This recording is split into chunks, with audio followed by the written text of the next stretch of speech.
પણ આપણો આ ડીજે દારૂ બધું બંધ થાય, આ ડીજે પણ બંધ કરો. અને હમણાં આવ્યા તો ડીજે માં એટલો બધો અવાજ થતો હતો તો આ બિચારો મહારાજ બ્રાહ્મણ વાત કરતો હતો કે હવે તમે આ ગફુલાર કરાવો ને આ પેલું કરાવો, કશું કોઈ હમણાતું નહોતું. એટલે આ ડીજે તમારે મિત્રો બંધ કરવાનું છે આવતી સાલ માટે. આપણા દેશી બાજુ લઈને આવો, દેશી બાજુ આપણું રાખો. આ ડીજે માં કોઈ અવાજ આવે નહીં ને ડીજે માં આપણા કેવું થાય છે, ડીજે ના અવાજથી આપણા હૃદયના પાટિયા બેસી જાય છે. ઘણીવાર ડીજે નો એટલો બધો અવાજ થાય છે. હમણાં એક બે ઘટનાઓ એવી બની કે રાજા બિચારા પેલા વરઘોડા પર નીકળ્યા હતા અને ડીજે ચારે બાજુ ઠોક્યું બધાએ, અને એના મિત્રો બધા કે ભાઈ તારે વેઠવું પડે, હમણાં ઉતરાય ને, અને એને પેલો બ્રેન હેમરેજ થઈ ગયો, એટેક આવી ગયો.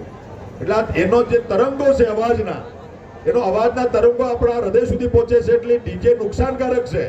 એટલે મારી તમને નમ્ર વિનંતી છે, બંધ કરો ને બંધ કરો તમારી મરજી બધાની, પણ મારી વિનંતી એટલી છે કે આ ડીજે બંધ કરી દેશી બાજુ લાવીને આપણે આવનારા સમયમાં કાર્યક્રમ કરીએ. મિત્રો, આવા જ વિડીયો અને શોર્ટ્સ જોવા માટે આજે જ અમારી ન્યૂઝ રૂમ યુટ્યુબ ચેનલને સબસ્ક્રાઇબ કરો.